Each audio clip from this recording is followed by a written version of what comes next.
Magandang oras mga kababayan, mga kagulinggoy. Meron tayong bigyan ng reaksyon dito.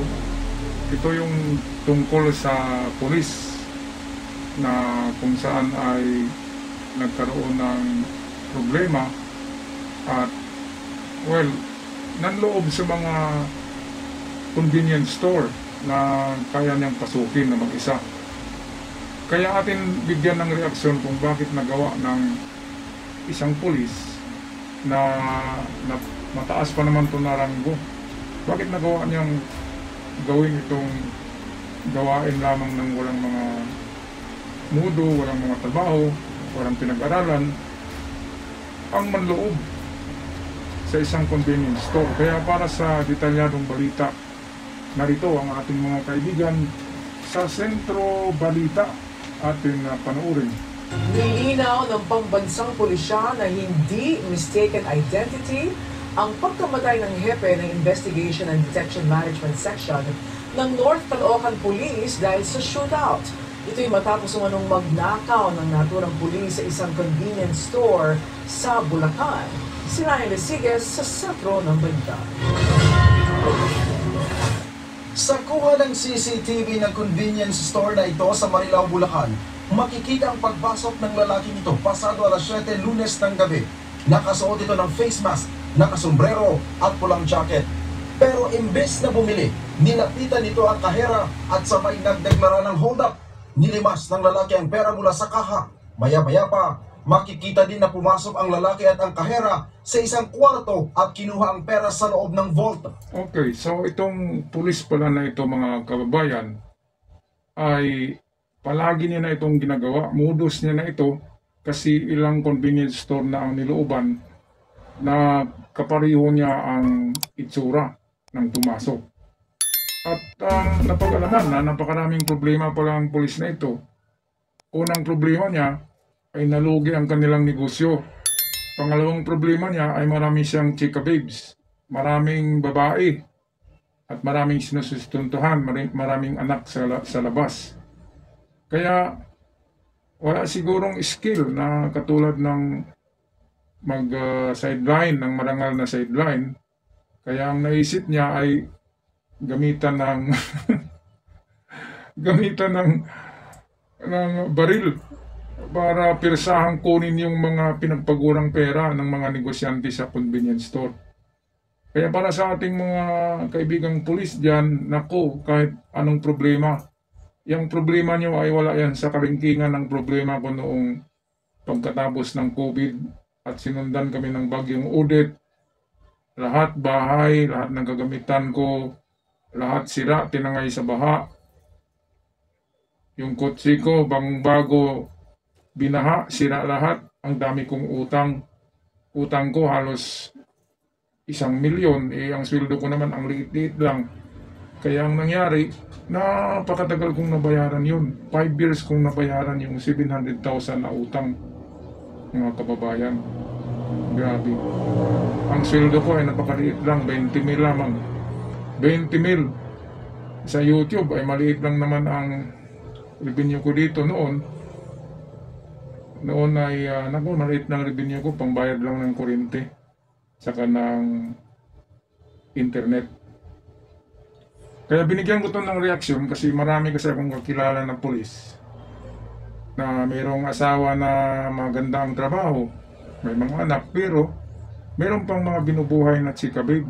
Hindi isang chika babe lang Kasi hindi ka pulis na matulis kung wala kang chika babe sa labas, mga kababayan. Kaya ang nangyari ay meron nga silang maraming binubuhay sa labas, may mga anak sa labas. Kaya kulang na kulang yung sweldo nila na 50,000 sa isang buwan, di ba? 45 to 50,000 yata ang sweldo ng pulis ngayon na mababang ranggo. Di ba? Pero sapat na yun. Ako nga, 20,000 ang sweldo ko Pero nabubuhay pa rin, mga kababayan. Kaya tapusin na natin itong balita. Courtesy ng ating kaibigan sa Tinutukan din ng suspect ang isa pang lalaki na empleyado ng convenience store. Matapos ang pagnanakaw, agad na tumakas ang suspect. Ang kahera, nakatawag agad sa 911 para humingi ng saklolo. Dito na agad nagkasa ng hot pursuit operation ang mga pulis. Makalipas ang halos 30 minuto, nasukol ang sospek sa barangay Loma de Gato. Sinubukan pa muna itong parahin ng mga operatiba, subalit imbes na sumuko, ay pinutukan nito ang mga pulis. Kaya't nabaril ito ng mga otoridad na noon ay nagpapatrolya sa lugar. Naku, yung kabarilan niya ay mga kakilala niya lang eh. Dahil malapit lang sa presinto niya yung nilooban niya eh. Ang ano pala niya, asta niya, ang style niya ay taga-Caloocan kasi ito at kapitan yata to sa detection group sa Caloocan. Malaki ang ano niya, mataas ang ranggo. Pero nagipagbarilan ha sa mga pulis na katulad niyang pulis. Nasaan ang utak, mga babayan? Hindi ginamit ang utak, no? Nasaan ang utak? May bukas pa naman, di ba? Akala niya walang bukas eh. Kaya ayun, tikok siya. At hindi mistaken identity, talagang siya yun. Mga kababayan, pinalabas pa na mistaken eh. Pero ang masama dito ay kinakabiran yung mga dating ginawa niya. Dating nang hold up na to eh, na pulis daw, pero wala ni isa mang record. Kaya ngayon, walang record na, di ba? Ano na, style ni Charles Bronson na, death wish. Nakakita rin siya ng katapat na kaparehong pulis. Kaya malaking aral ito sa mga kapulisan natin na gumagawa ng ganito kasi marami sa Manila ang gumagawa niyan, mga kababayan. Ay nako. Kaya ito ang huling paliwanag ng mga nakabaril dito. Atin panoorin. Nag-U-turn yung motor ng suspect at nagpaputok. Makikita sa video, nagtakbuhan po yung 4 na mga civilians. At natumba yung ating pulis. Ayon kay Bulacan Provincial Police Office Director Police Colonel Angel Garciliano, tinangkapan ng sospek na itago ang krimen matapos na magpalit ng damit matapos ang panloloob sa convenience store. Subalit positibo itong kinilala ng kahera na lulan ng sasakyan ng mga pulis. Nagpagpag po siya, nag-remove po siya ng kanyang red jacket, and then nagkaroon ng spotting activities for his second victim. Lumalabas sa investigasyon na pulis ang sospek.